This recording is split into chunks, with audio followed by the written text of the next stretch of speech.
আসসালামু আলাইকুম, that is by স্বর্ণাতে আপনাদের সবাইকে জানাই স্বাগতম। আজ আপনাদের সাথে শেয়ার করব নড়াইলের জনপ্রিয় ডাল দিয়ে পাট শাক ভাজির রেসিপি। আশা করি ভিডিওটি না টেনে সম্পূর্ণ রেসিপিটি মনোযোগ সহকারে দেখবেন। আমাদের রান্নায় যেহেতু আজকে ডাল লাগবে, আমি প্রথমেই এখানে মসুর ডাল 1 মুঠ পরিমাণে নিয়ে নিচ্ছি। এর মধ্যে পানি দিয়ে দেব ডালটা ভেজানোর জন্য। ডালটা আগে থেকে ভিজিয়ে রাখলে তাড়াতাড়ি সিদ্ধ হবে। আমি এখানে 1 থেকে 2 ঘন্টার মতো ডালটা ভিজিয়ে রাখবো এবং বেশি পরিমাণে পানি দিয়ে দিয়েছি, কারণ ভেজার পর ডালগুলো ফুলে উঠবে। আমি পাট শাকগুলো বেছে ভালোভাবে ধুয়ে পরিষ্কার করে নিয়েছি। এখন বেশ কিছুক্ষণ রেখে দিব পানিগুলো সম্পূর্ণ ঝরে যাওয়ার জন্য। আপনারা খেয়াল করবেন পাট শাকের পাতায় মোটা মোটা শিরা থাকে, এগুলো অবশ্যই বেছে ফেলে দিতে হবে। এগুলো একটু শক্ত হয়। প্রত্যেকটা পাতা থেকে আমি এই শক্ত শিরাগুলো বেছে নিচ্ছি।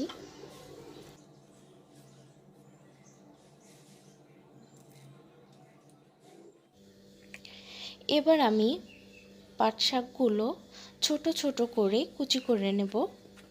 পাট শাকগুলো অন্য শাকের থেকে তুলনামূলক একটু মোটা হয়ে থাকে, সেজন্য এগুলো খুব ভালো করে কুচি করে নিলে সিদ্ধ হতে খুব বেশি সময় লাগবে না।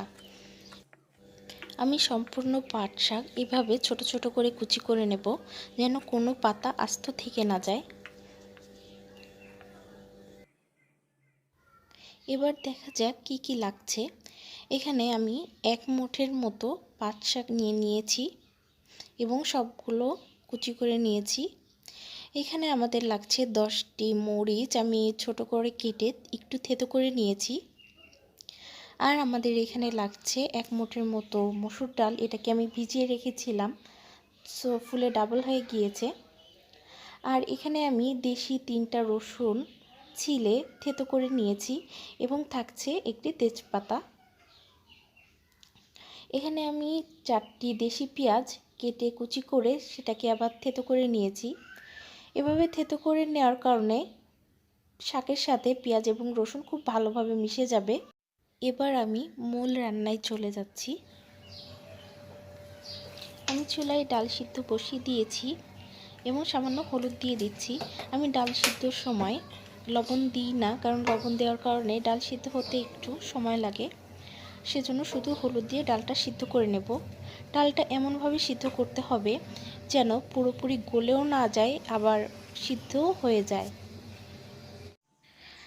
ডাল সিদ্ধর সময় এরকম উপরে ফেনা তৈরি হয়, আমি এই ফেনাগুলো তুলে ফেলে দিচ্ছি। এবার আমি ডালগুলো সিদ্ধ করে নেব এবং খেয়াল রাখবো যেন ডালগুলো একদমই গলে না যায়। ডালগুলো এই পর্যায়ে যেমন বলেছিলাম তেমন সিদ্ধ হয়ে গেছে, যে একেবারে গলেও যায়নি আবার সিদ্ধও হয়ে গিয়েছে এবং কিছুটা পানিও অবশিষ্ট থেকে গেছে।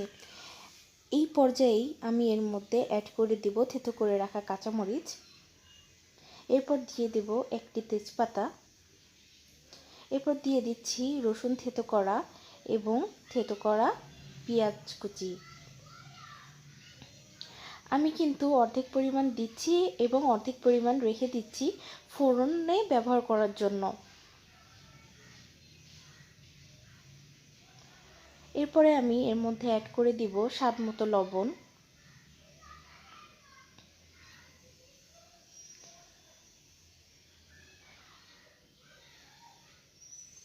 এরপর আমি এর মধ্যে দিয়ে দেব হলুদের গুঁড়া।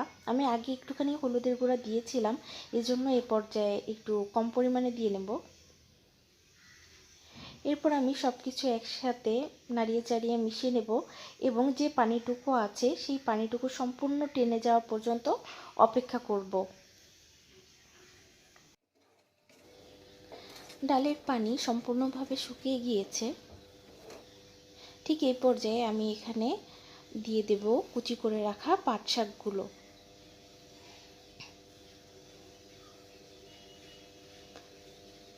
আমি পাট শাকগুলো সম্পূর্ণ এখানে দিয়ে দিচ্ছি। এবার সম্পূর্ণ শাক এবং নিচের ডালগুলো একসাথে মিশিয়ে দেব খুব ভালোভাবে।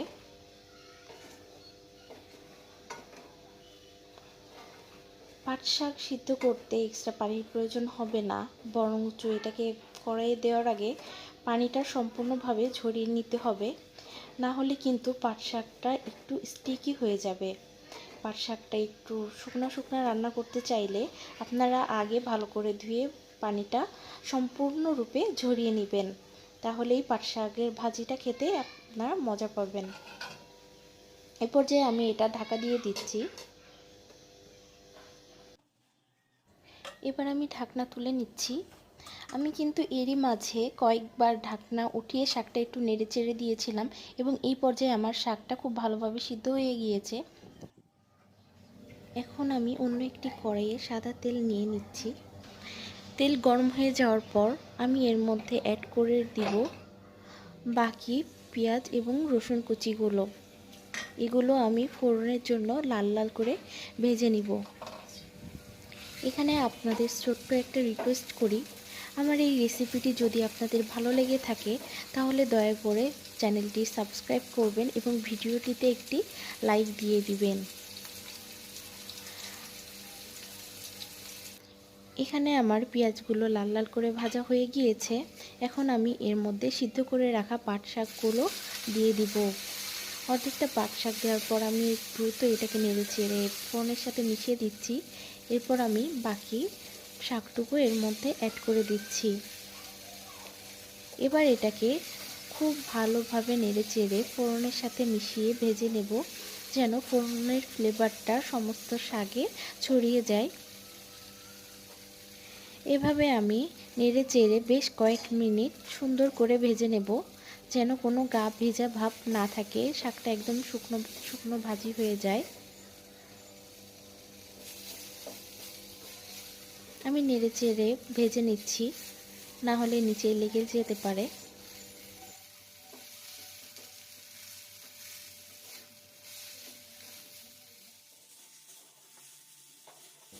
এভাবে কয়েক মিনিট ধরে ভাজার পর আমার শাক ভাজি হয়ে গিয়েছে।